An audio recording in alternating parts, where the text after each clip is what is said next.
Welcome to lecture number 21 of the Statistical Thermodynamics courses for engineers.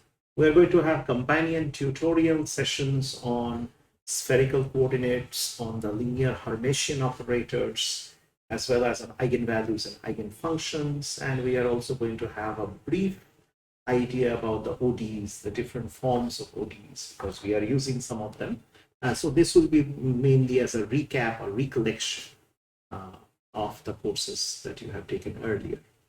So far we have, as we know, we have done an extensive piece of work in analyzing the rotational energy mode and how is it represented by the Legendre's polynomial. Now let us consider a rigid two-particle system. Okay. So assuming that this is the two-particle, this is R, and we are assuming that this R is fixed. All right. So this is rigid rotor is undergoing rotation at omega. All right. So this is a rigid rotor, therefore undergoing rotation omega. So we are still in the rotational analysis, if you recall. Okay. So K being the kinetic energy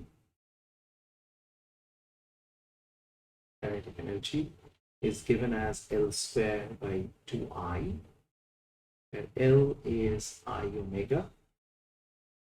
Okay, so L is angular momentum. Okay, I is also given as mu R squared, where I is the moment of inertia. And mu was the reduced mass. This part was well understood before. Okay, so A operator for the kinetic energy is basically square by 2 mu into this, which is say square by 2 mu 1 over R squared d by dr squared dr plus, so this is continuous, 1 over R squared sine theta d by d theta sine theta partial theta plus 1 over R squared sine squared theta square. That was the total expression, to recall. Okay. So for a rigid rotor,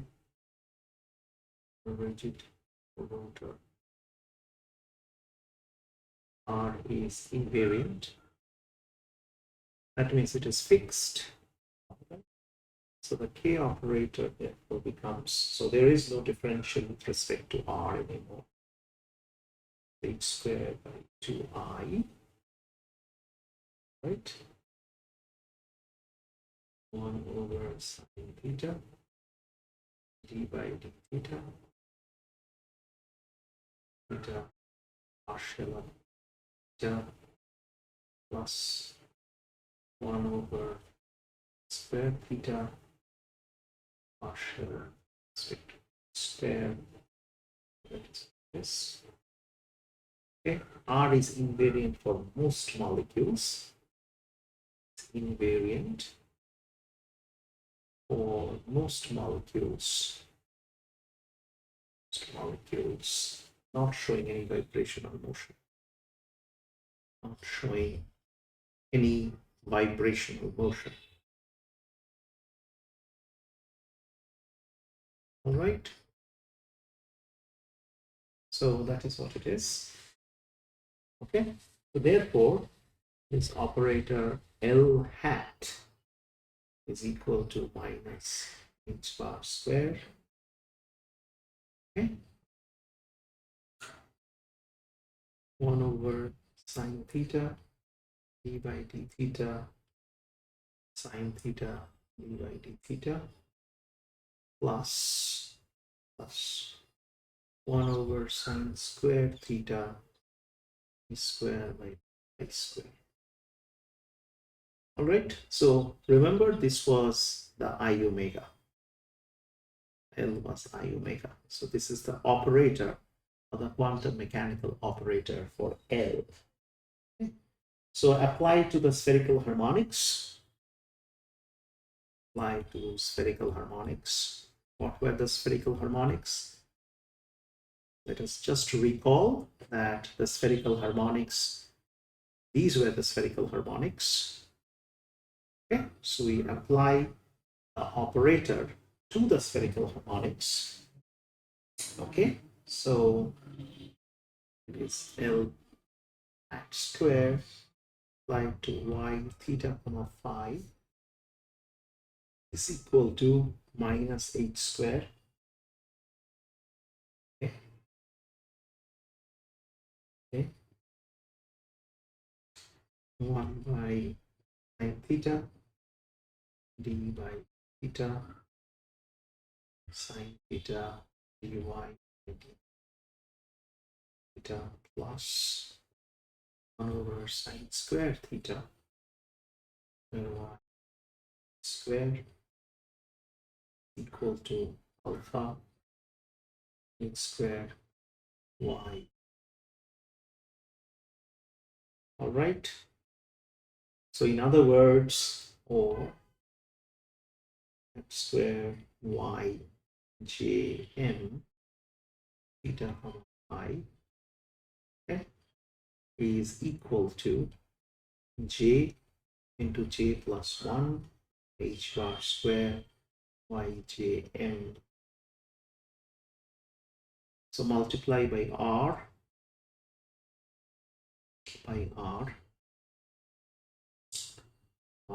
we have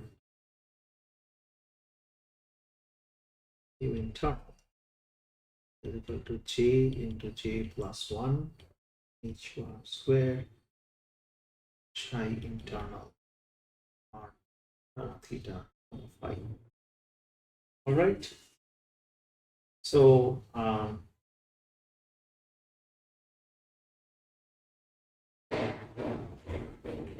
so that is what it is. So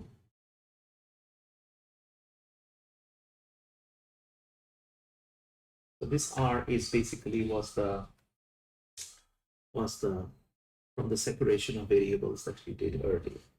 Okay, so this was what it was. So therefore L square bar equal to j into j plus 1 to h bar square.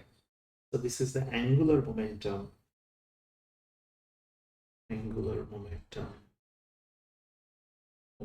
of a rigid diatomic molecule. Okay, is quantized, and the energy of rotation, assuming it's a rigid rotor, is j into j plus 1 by 2i h bar square. Okay. In wave number units, wave number space, basically, wave number space, okay, you can write it as fj is e rotation divided by hc is j into j plus 1 into pe, where j is equal to 0, 1, 2, da da da. Okay, and be is h divided by 8 pi square.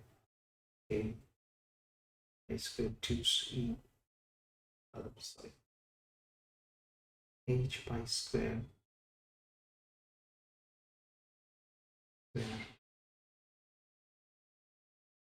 e, where I is equal to mu re square. Okay, we will take a look at what it is. So IE equal to mu re square.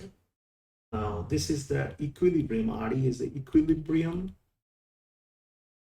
okay, internuclear distance,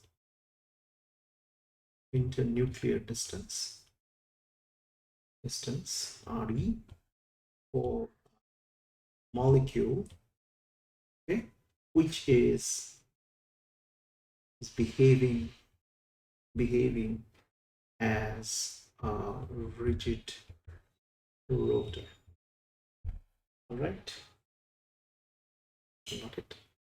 Okay, now m is equal to 0 plus minus 1 plus minus 2 to j. So the degeneracy, or the G rotation, is also called the rotational degeneracy. Rotational degeneracy is given as 2j plus 1. So that means the above degeneracy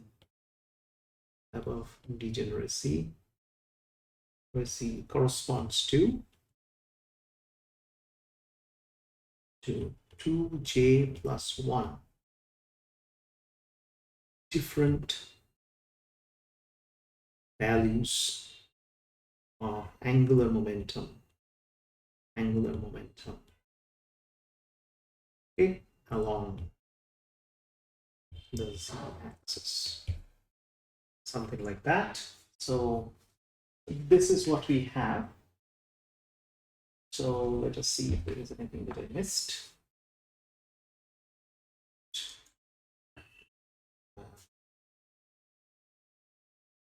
The diagram. So we'll see on the z quantity. The z is basically the z component of the angular momentum. Okay, so for say z equal to 2, let's do it this way.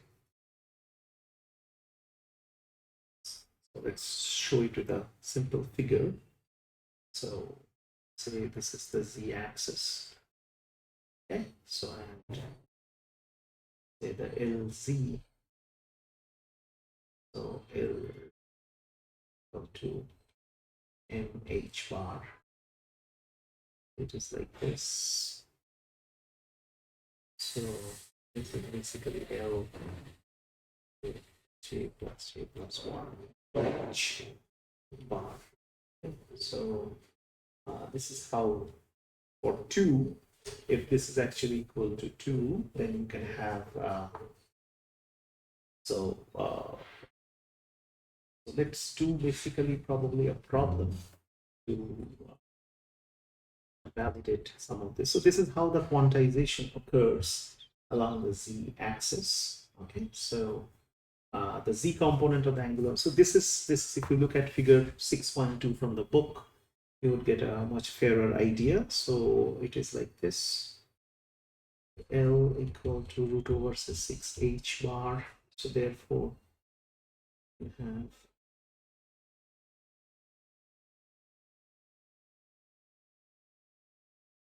okay.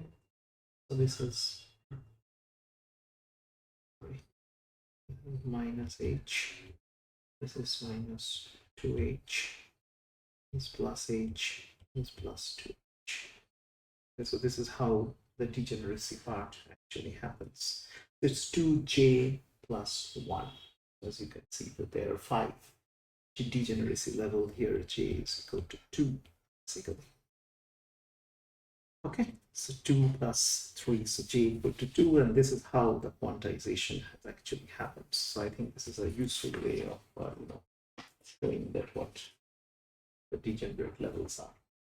Okay, so this is for a rigid rotor. We have found out that what will be the corresponding degeneracy levels. Now you are going to go and take a look at the vibrational energy mode.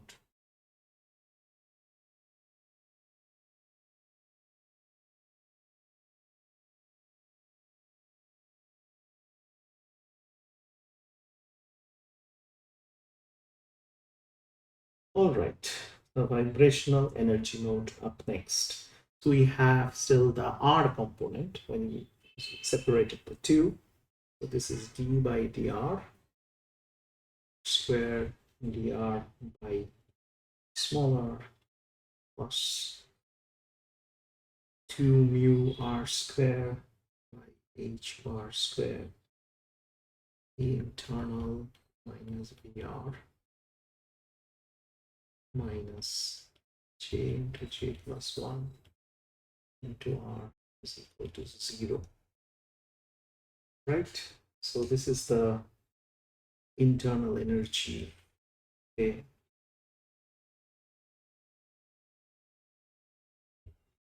Of all moving electrons in a molecule. Okay. Not a single R coordinate per se. Okay. So separate the electronic and the nuclear motion. We can separate the electronic and nuclear motion. Okay, using Born Oppenheimer approximation. Okay, so that means obviously the mass of the nucleus is much greater than the mass of the electrons.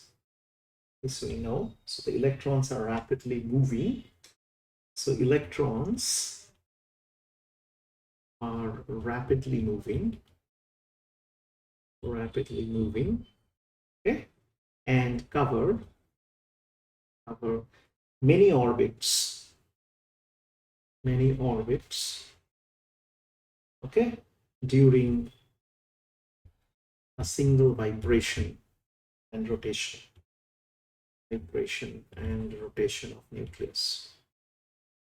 Nucleus.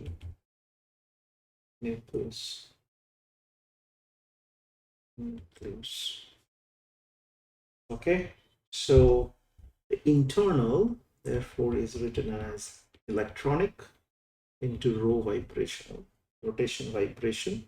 So this is rho vibrational, rotation and vibration. So this is the Hamiltonian for the electronic.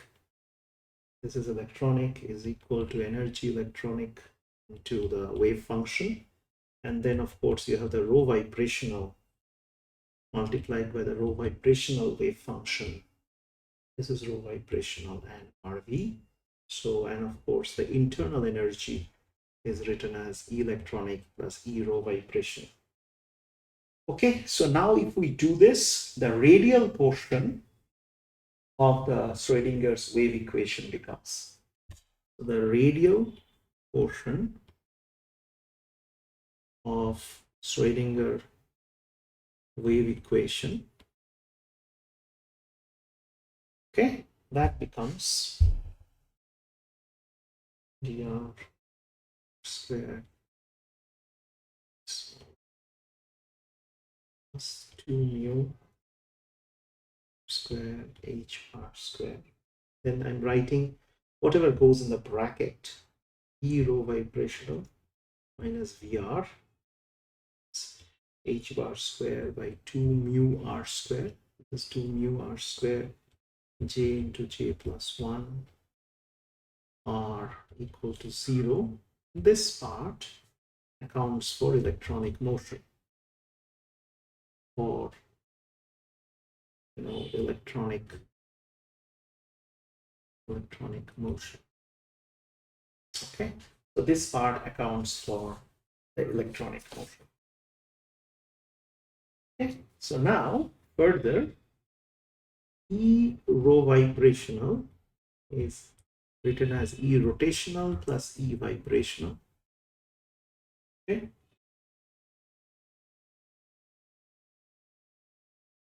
All right. So therefore, d by dr, r square dr by dr is 2 mu square h bar e vibrational minus vr a into r is equal to 0. This basically includes electronic energy.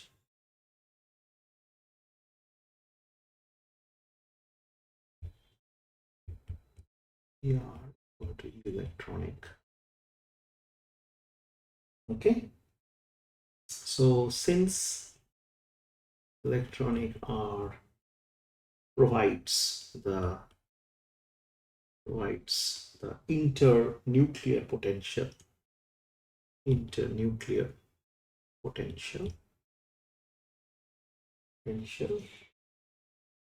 E rho vibrational is E rotation plus E vibration. Okay. So VR needs an expression. At this point, we need to have an expression for VR. Okay. So VR, which is basically nothing but that includes the electronic potential, needs an expression. Before we move any further. Okay, the most popular choice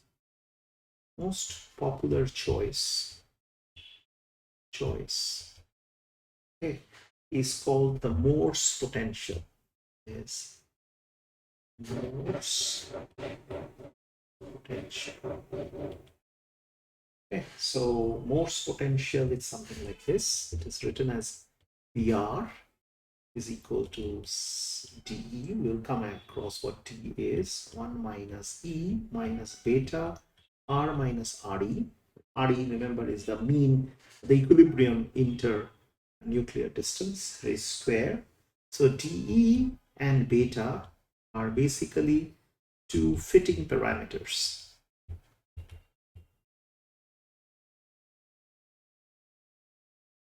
Two fitting parameters. Okay, RE is the internuclear distance at thermodynamic equilibrium. RE is the internuclear distance at thermodynamic equilibrium.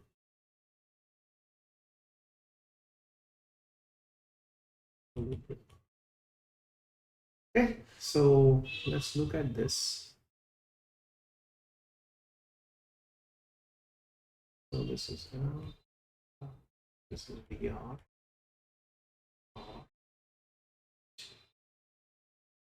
Draw a line. Sorry.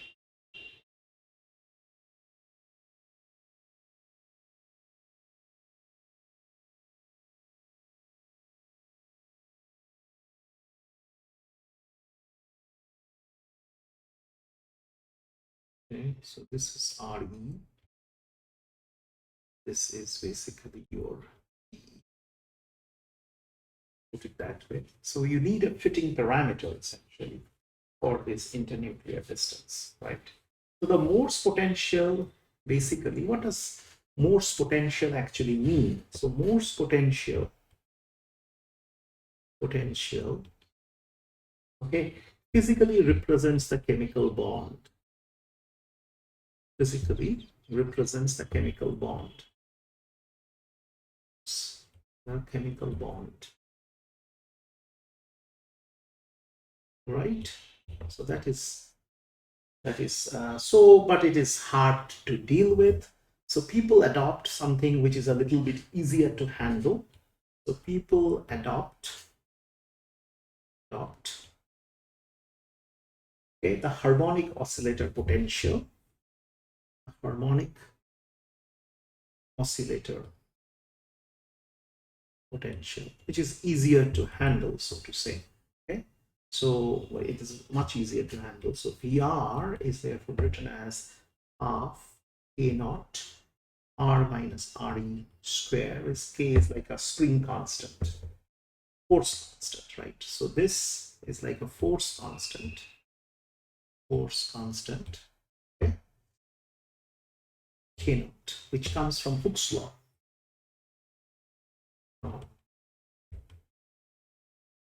Hooke's law. Okay, so Hooke's law means K naught is now given as mu 2 pi r square. Okay, so this is actually related, to the oscillator frequency. To oscillator frequency.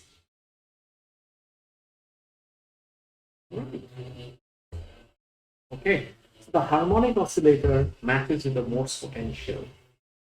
So this harmonic oscillator,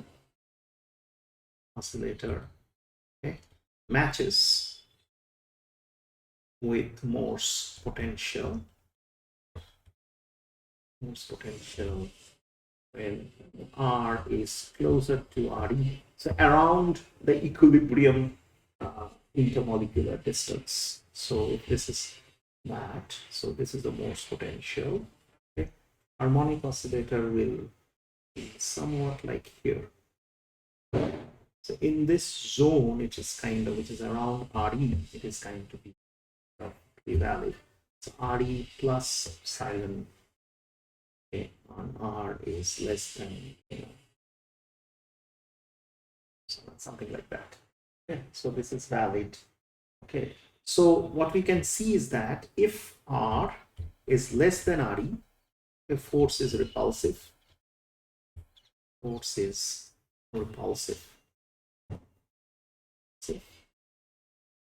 Right, when you go to this direction, the force is repulsive, and R is greater than RE. When you go in this particular direction, the force is attractive. Okay. And as R goes to infinity, then we reach dE, which is called the dissociation limit. That means the bond is broken.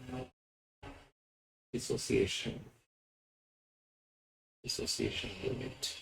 The bond is basically broken. So if your VR is less than dE, we have stable bond.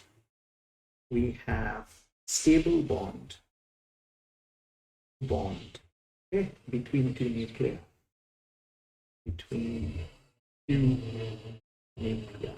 You understand the thing, right? So here it is repulsive, here it is attractive. So if you go beyond a certain level, right around here, okay, it is lead to dissociation limit.